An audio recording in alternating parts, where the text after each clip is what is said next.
అవన్నీ సరిగ్గా తెచ్చుకోలేకపోయాం. అప్పుడు కాంగ్రెస్ ప్రభుత్వం, యూపీఏ కాంగ్రెస్ ప్రభుత్వం సరిగ్గా దీన్ని ఆంధ్రప్రదేశ్కి న్యాయం చేయలేకపోయింది. సగటు మనిషి వేదన నేను జనసేన ఆవిర్భావ సభలో మాట్లాడాను. ఆ రోజు నుంచి నేను తీసుకున్న నిర్ణయాలు కొంచెం ఇబ్బందిగా ఉంటాయి చాలామందికి.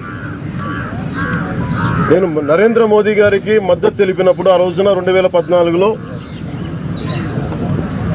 ఆయన సొంత పార్టీలోని వ్యక్తులు కూడా కొంత ఆలోచించిన, మీకు తెలుసు, ఆయన అనుకున్న వర్గం కూడా ఉంది. కానీ వీటన్నిటికీ దక్షిణ భారతదేశంలోనే మొట్టమొదటిగా బయటకు వచ్చి నేను మద్దతు తెలిపాను నరేంద్ర మోదీ గారికి.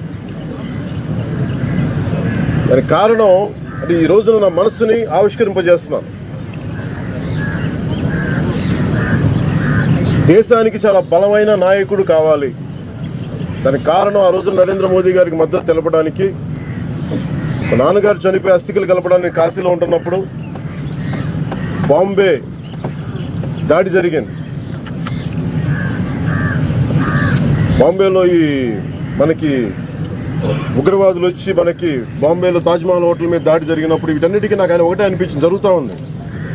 అలాగే దానికి ముందు పార్లమెంట్ మీద అటాక్ జరిగింది.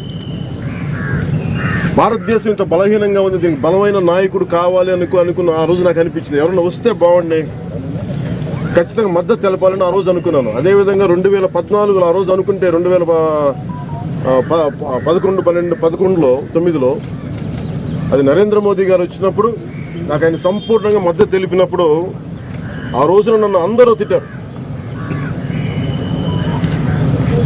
నేను ఒక నిర్ణయం తీసుకుంటే దానికి వెనక్కి వెళ్ళను. దానికి కారణాలు ఉంటాయి, హేతు ఉంటుంది దానికి.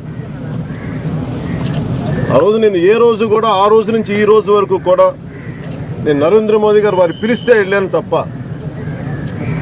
ఎందుకంటే నేను ఆ స్థాయి నాయకుల కాలాన్ని నేను దుర్వినియోగం చేయను.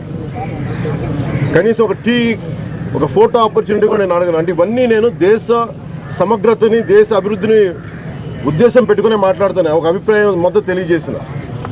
అలాగే 2014లో భారతీయ జనతా పార్టీ తెలుగుదేశంకి మద్దతు ఇవ్వడానికి కూడా చాలా ముఖ్య కారణం,